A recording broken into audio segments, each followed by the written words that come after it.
శుక్లాంబరధరం విష్ణుం శశివర్ణం చతుర్భుజం ప్రసన్నవదనం ఛాయేత్ సర్వవిఘ్నోపశాంతయే. గృహస్థుల అశౌచ నియమాలు. వ్యాసమహర్షి చెప్పాను. సపిండుల విషయాల జన్మమరణాల్లో అశౌచం 10 దినములను పండితులు చెప్పెదరు. ఈ అశౌచమున నిత్యకామ్య కర్మలు చేయరాదు. స్వాధ్యాయాన్ని మనసులో తలచరాదు. అగ్ని కార్యానికై పవిత్రులను, క్రోధరహితులను, భూదేవులను, బ్రాహ్మణులను నియమించాలి. జాతా శౌచమున వేదమును అధ్యయనం చేయవాడు, యజ్ఞం చేయవాడు, వేదజ్ఞుడకు తండ్రి స్నానం చేసిన వెంటనే స్పృశించదగిన వారగుదురు. తల్లిని 10 రోజుల తర్వాత స్పృశించదగును. వేదాధ్యయనం, అగ్నిహోత్రాది కర్మలు లేని నిర్గుణునికి జాతా శౌచం 10 దినములు చెప్పబడినది. స్మార్తాగ్ని కలవారు ఏకగుణునికి 4 దినములు అశౌచం చెప్పబడ్డది.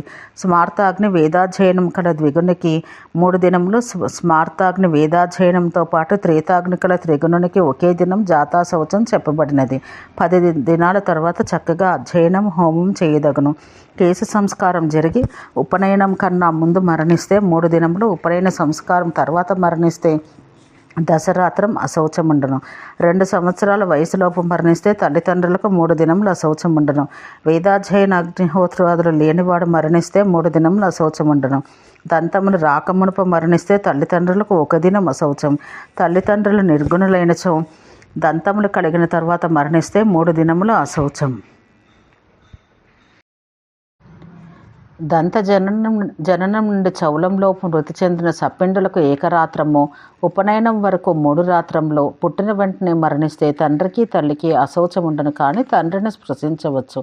తల్లి అస్పృశ్యురాలు. సప్పిండులు లేదా సోదరులకు 10 దినముల లోపు మరణిస్తే స్నానం మాత్రమనే శుద్ధి. 10 దినాల తర్వాత మరణిస్తే నిర్గుణుడైతే 1 రాత్రి అశౌచం.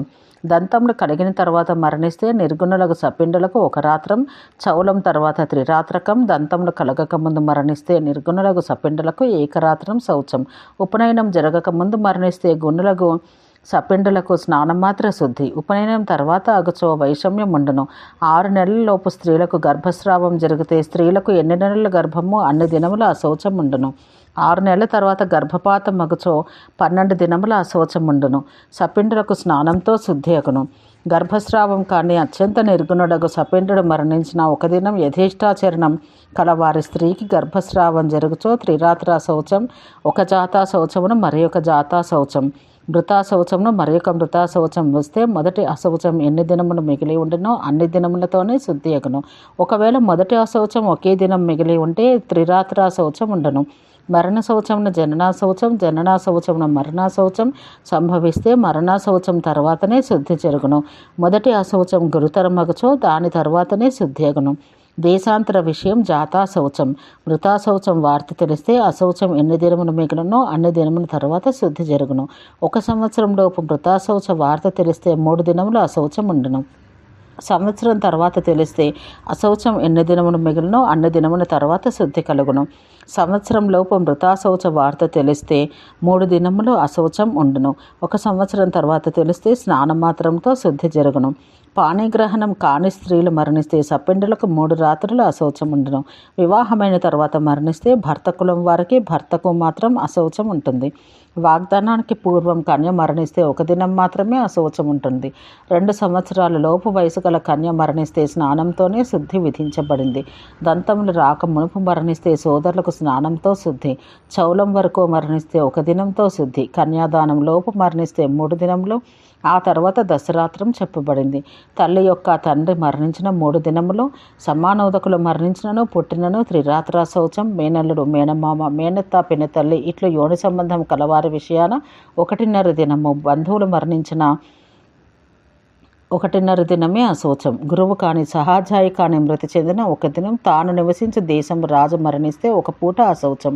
వివాహమైన పుత్రిక తన ఇంటిలో మరణిస్తే తండ్రికి 3 దినములు. పూర్వం ఇతరుల భార్యగా ఉండి ఇప్పుడు తన భార్యగా అయిన స్త్రీ కానీ అతని పుత్రుడు కానీ కృతక పుత్రుడు కానీ మరణించిన 3 దినములు. పిల్లనిచ్చిన అత్త కానీ మామ కానీ మరణించిన త్రిరాత్రం. తన ఇంటిలో ఉన్న సగోత్రుడు మృతి చెందిన స్నానం మాత్రమున శుద్ధి. బ్రాహ్మణునికి 10 దినములో, క్షత్రియునికి 12 దినములలో, వైశ్యునికి 15 దినములకు, శూద్రునికి 1 నెలలో శుద్ధి కలుగును. అగ్నిహోత్రియగు ద్విజునికి దాహకాలం నుండి అశౌచం ప్రారంభమగును. సపిండుల మరణం జన్మమున కూడా అశౌచమును పాటించవలను. సపిండత్వం 7వ అంతరమున తొలగును. తన వంశం మూలపురుషుని పేరు తెలియనిచో సమానోదకత్వం తొలగిపోవును. తండ్రి, తాత, ముత్తాత ఈ ముగ్గురు ముఖ్య భాగా అగుదురు.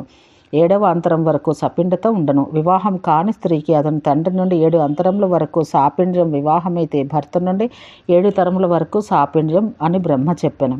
ఒక పురుషుని ద్వారా భిన్న జాతుల స్త్రీల యందు కలిగిన సంతానానికి 3 తరముల వరకు సాపిండ్యం ఉండను. 2వ రోజు బంధువులతో సహా అందరూ క్షురకర్మ గావించుకోవాలి. 4వ రోజు బంధువులతో కలిసి అస్థి సంచయనం గావించాలి.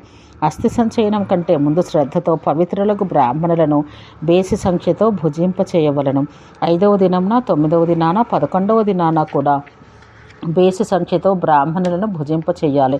దీన్ని నవశ్రాద్ధం అందరు.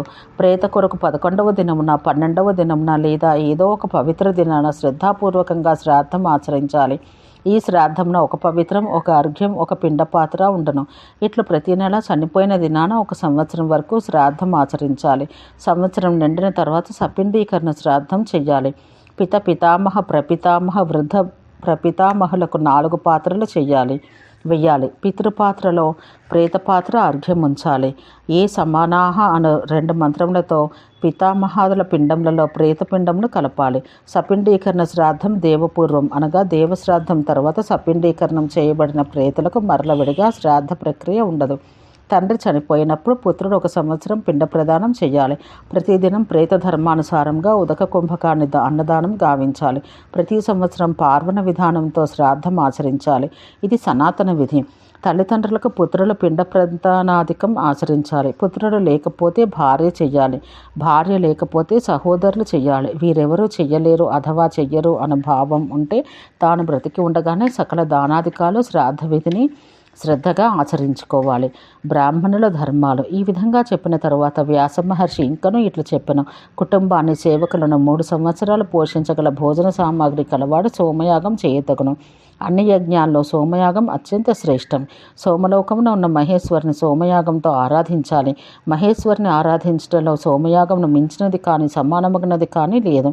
బ్రహ్మ మొదట బ్రాహ్మణులకు ఇట్లు చెప్పెను. మోక్షం కొరకు ఆచరించే ధర్మం శ్రౌతమని, స్మార్తమని 2 విధములు. ఆ హవనీయ దక్షిణాగ్ని గార్హపచ్చ రూప అగ్నిత్రయంలో శ్రౌత ధర్మం ఉండును. స్మార్త ధర్మాన్ని ఇదివరకే చెప్పితిని. రెండింటిలో అత్యంత శ్రేయం ఇచ్చినది శ్రౌత ధర్మం. కావున శ్రౌత ధర్మాన్ని ఆచరించాలి. 2 ధర్మాలు వేదం నుండే వచ్చినవి. శ్రౌత స్మార్త ధర్మాలు తెలియనప్పుడు 3వ ధర్మం శిష్టాచారం. రామాయణ, మహాభారత, పురాణాది గ్రంథ సహిత వేదాల్లో చెప్పబడిన ధర్మం తెలిసిన వారు అహింస, సత్యము, దయాది ఆత్మగుణములు కలవారు శిష్టులనబడను. వారు అంతఃకరణపూర్వకంగా చెప్పింది వారికి సమ్మతమైనది మాత్రమే ధర్మము. ఇతరుల అభిమతం ధర్మం కాజాలదు. ఇది నిశ్చయం. పురాణాలు, ధర్మశాస్త్రాలు వేదాన్ని వ్యాఖ్యానించినవి. పురాణముల వల్ల బ్రహ్మజ్ఞానం, ధర్మశాస్త్రాల వల్ల ధర్మజ్ఞానం బోధించబడుతున్నది. ధర్మాలను తెలియదలిచిన వారికి ధర్మశాస్త్రం పరమ ప్రమాణం, బ్రహ్మజ్ఞానంన పురాణం పరమ ప్రమాణం. వేదమున కంటే ఇతరాలలో ధర్మ బ్రహ్మ విద్యల జ్ఞానం కలగజాలదు. కావున ద్విజుల పురాణ ధర్మశాస్త్రం అందు చక్కని శ్రద్ధ కలిగి ఉండవలను. గృహస్థ ధర్మాలు వ్యాస మహర్షి చెప్పెను. గృహస్థాశ్రమ వాసియగు ద్విజని పరమధర్మాలు వివరించి తిని ఇప్పుడు వారి వృత్తులు తెలిపెదను. గృహస్థాశ్రమ వాసి సాధకుడని, అసాధకుడని 2 విధాలు. అందులో సాధకునికి అధ్యాపనం, యజ్ఞం చేయించుట, దానం తీసుకుంటా ఇవి జీవిత వృత్తులు. తాను చేయక ఇతరుల ద్వారా కృషి, వాణిజ్యాలు చేయించవచ్చు. కృషి లేనప్పుడు వాణిజ్యం, వాణిజ్యం లేనప్పుడు కుసీదంతో అనగా వడ్డీ వ్యాపారంతో జీవించవచ్చు. ఇవి ఆపత్కాలంలో చెప్పబడినవి మాత్రమే. ముఖ్యమైనవి అధ్యాపన, యజనాదులు మాత్రమే. సాధకుడకు గృహస్థుడు శిలోంచనం కానీ ఇతరములకు విద్యాశిల్పములను కానీ వృత్తి కొరకు స్వీకరించవచ్చు. పశుపక్షులకు కూడా అధికారం లేని ఒక్కొక్క ధాన్య కనకము ప్రతిదినం చేతివేళ్లతో ఏరుకుని ఒక చోట చేర్చి వాటితో జీవించుట ఉంచవృత్తి అంటారు. ధాన్య సమూహం గుత్తులను కూడా ఒకచోట చేర్చి జీవిస్తే శిలవృత్తి అంటారు. వాటిలో మొదటిది ఉత్తమం. శిలోంచలతో జీవిస్తూ అగ్నిహోత్ర పరాయణుడై ధర్సపూర్ణ మాసీయ ఇష్టలను జరుపుచుండవలను. బ్రాహ్మణుడు జీవిక కొరకు లోకవృత్తిని హాస పరిహాసాదులతో ప్రవర్తించరాదు. కపటము, దంభము లేని పరిశుద్ధ జీవనం నడపాలి. ఓం శాంతి శాంతి శాంతి.